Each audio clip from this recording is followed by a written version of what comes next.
Hey, Pastor Steve Waldron here.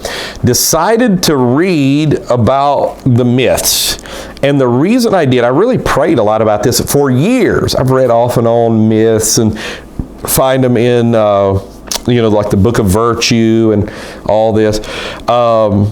But, I mean, really, they're about false gods. So I'm like, I don't want to even name the name of false gods and all this kind of stuff. But I really felt like in the Lord, I was at a point that I could see the echoes of Genesis and the echoes of creation and even the foibles of human nature and the superiority of a Christian worldview to this. So I started reading this one, and I write myself little notes.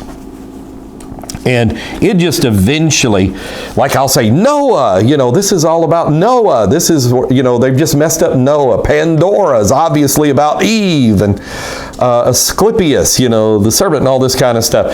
So, and it just got to where it was like literally the spine broke. It was falling apart. I was using the cover as my bookmark. So then I finished it off with this and still wrote myself some notes. It's got a little section on Norse myths in the back. And those are kind of good to know too, in a sense that, Thor's Day, Thursday's Thor's Day, where'd Tuesday come from? Odin's Day, Wednesday, Freedom's Day, Friday, Saturn's Day, Sun's Day, Moon's Day, because we still say all these things. And so, I mean, you just get like Zeus is this womanizer and Hera's this horrible person. But again, I just saw the echoes of creation, and there's some books out that kind of deal with how the Greek myths really are just bad, fallen centuries or even millennia on from what really happened in the flood, the deluge, and even before that. And then, like the world before Zeus, Zeus with the thunderbolts. I saw Satan fall like lightning from heaven. It's pretty obvious he's probably Satan.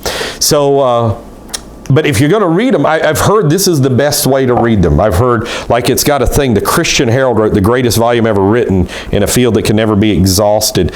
Now, she's kind of like, when she's writing about the Norse myths, she's like, this is where we come from and all this. So it's kind of a, it's probably politically incorrect, upper highbrow white point of view in that saying.